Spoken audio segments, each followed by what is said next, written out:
Good morning বন্ধুরা। তো বন্ধুরা গুড মর্নিং এই টাইমে বলছি, তার একটাই কারণ হচ্ছে এখন একটু ফাঁকা হলো, অর্থাৎ এতক্ষণ সেই রাত দুটোর সময় বোলপুর শান্তিনিকেতন থেকে আমরা বেরিয়েছি গাড়ি করে, এই যে গাড়ি করে ছোটো হাতি করে বেরিয়েছি। তো এখন এলাম কলকাতা স্টলে। তো তোমাদেরকে আগেই বলেছিলাম যে কলকাতা স্টলে আমরা যাব, তো সেই জন্যই বেরিয়েছিলাম। তো এটা দিয়েছে তোমার হচ্ছে নিউ টাউনে ব্রিজের নিচে মাঠের মধ্যে বিশাল বড় মাঠ, চারিদিকে তোমাদেরকে একবার ভালো করে দেখাবো।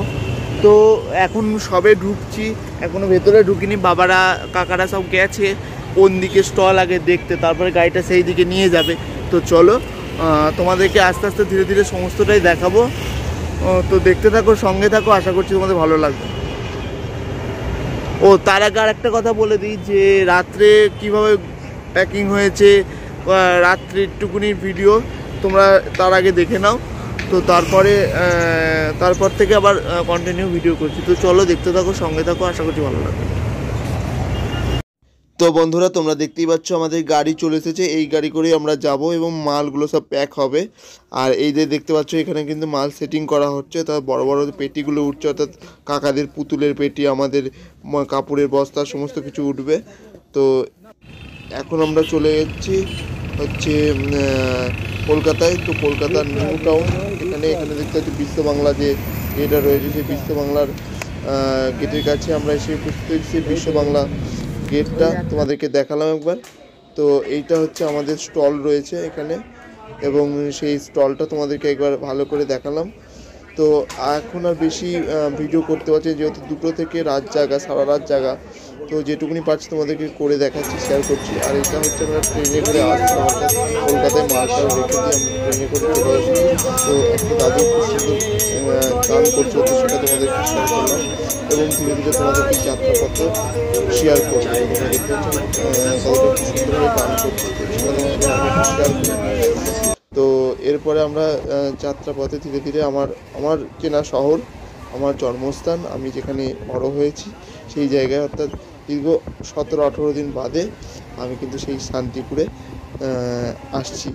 তো কিছুটা জায়গা তোমাদেরকে অল্প অল্প করে শেয়ার করলাম। আমি ভেবেছিলাম যে একদম স্টেশন থেকে শুরু করব, কিন্তু অ্যাকচুয়ালি কি বলতো, দেখো চোখ মুখ পুরো বসে গেছে আমার এবং আমার মা সবারই, মানে সারা রাত জাগা, তারপরে একটা জার্নি হয়েছে। তো সেই কারণে কিন্তু অনেকটাই মানে হচ্ছে শরীর একটুখানি ভেঙে পড়েছে। তাও ওই জন্য বেশি সেরকমভাবে শেয়ার করলাম না, জাস্ট কিছুটা যাত্রাপথ তোমাদের মাধ্যমে তুলে ধরার চেষ্টা করলাম এই ভিডিওর মাধ্যমে। তো ভিডিওটি সেরকমভাবে না করতে পারলে যতটুকু করেছি, যেটুকু তোমাদেরকে দেখাতে পেরেছি সেটাই তোমাদেরকে শেয়ার করছি, আশা করছি তোমাদের ভালো লাগছে। তো সেই যাত্রাপথটুকুনি তোমাদেরকে শেয়ার করলাম। তো তোমাদের ভালো লাগছে।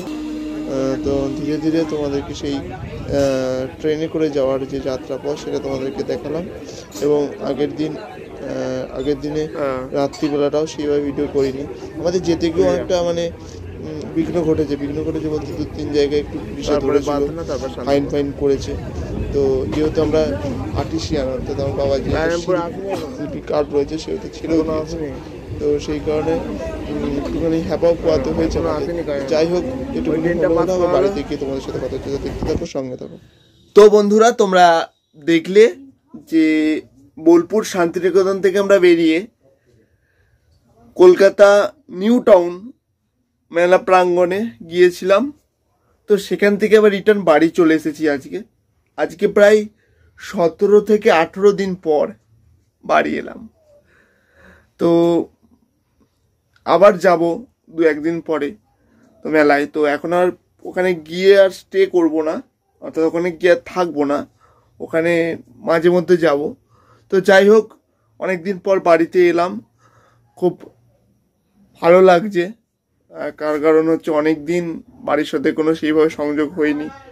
বোলপুর শান্তিনিকেতনে ছিলাম, বোলপুর শান্তিনিকেতনের প্রথম মেলা করলাম রাজ্য সরকারের তরফ থেকে, অভিজ্ঞতা খুব সুন্দর। তোমাদের প্রথমেই আমি বলেছি আগের ভিডিওতে, যারা দেখেছো জানো, আর যারা দেখুনি তাদেরকে বলছি। তো তারপরে আর সেইভাবে ভিডিও আমি করতে পারিনি খুব একটা, কোনো রকমে 2-1টা জিনিস তোমাদেরকে দেখিয়েছি। যেমন হচ্ছে ট্রেনে ওঠার পরে ট্রেনে একটা বয়স্ক লোক গান গাইছিল। তারপরে হচ্ছে ট্রেনের যাত্রাপথে কিছুটা শেয়ার করেছি।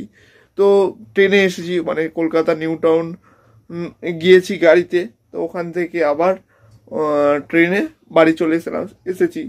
তো ভেবেছিলাম যে শান্তিপুর স্টেশনটাও দেখাবো। অ্যাকচুয়ালি কি বলো তো বন্ধুরা, সারাদিন রাত জাগা, অর্থাৎ বুঝতেই পারছো রাত্রি 2টোয় গাড়ি ছাড়া, মানে সারা রাত ঘুমানো হয়নি। তারপরে জাম্পে পড়েছিলাম, সেই জাম্পের কারণে সেই গাড়ি এলো সকাল 11টা। আর আগে একটু হতো, তার কারণ আমরা একটু রাস্তাও ভুল করে ফেলেছিলাম, অর্থাৎ যে জায়গায় যাওয়ার কথা ছিল সেই জায়গায় না গিয়ে অন্য একটা মেলা প্রাঙ্গণে আমরা উপস্থিত হয়ে গেছিলাম। তো আবার সেই গাড়ি ঘুরিয়ে, আর কলকাতা রাস্তায় যারা যাও তারা জানো যে যেদিক সেদিক দিয়ে গাড়ি ঘোরানো যায় না, ওটা একটা লেন্থ আছে, সেই লেন্থে কিন্তু গিয়ে গাড়িটা ঘোরাতে হয়। আবার পুনরায় অতটা গিয়ে আবার রিটার্ন আসতে হয়েছে। তো সেই জন্য 11টা 11:30 বেজেছে। তো তোমাদেরকে দেখিয়েছি মেলা প্রাঙ্গণটা এবং আমাদের স্টলটা দেখিয়েছি। সবে কাজ শুরু হয়েছে, কাজ চলছে। তো আগামীকালকে আর আমি আর যাবো না, আগামীকালকে আমার বাড়িতেই যে ভিডিও করি, প্রতিদিন করতাম, সেটাই তোমাদেরকে দেখাবো। তো আজকে আর না সেইভাবে এনার্জি নেই তোমাদের সঙ্গে সম্পূর্ণ আজকের অভিজ্ঞতাটা শেয়ার করা। তো আজকে ভিডিওটা এখানেই শেষ করছি, আবারও দেখা হবে পরবর্তী কোনো নতুন ভিডিওতে। তো যেটুকুনি দেখালাম আশা করছি তোমাদের ভালো লাগবে। তো ভালো লাগলে লাইক করো, কমেন্ট করো, শেয়ার করো, এবং এই ধরনের আরও নতুন নতুন ভিডিও পেতে অবশ্যই চ্যানেলটিকে সাবস্ক্রাইব করে পাশে থাকা বেল আইকনে ক্লিক করো। তো আবারও দেখা হবে পরবর্তী কোনো নতুন ভিডিওতে। ততক্ষণ ভালো থাকবা, সুস্থ থাকবা, সর্বদা তোমাদের প্রিয় চ্যানেল মঙ্গল লাইফস্টাইল ব্লগ চ্যানেলের সাথে জুড়ে থাকবা। নমস্কার, সবাই ভালো থাকবা, সবাই সুস্থ থাকবা।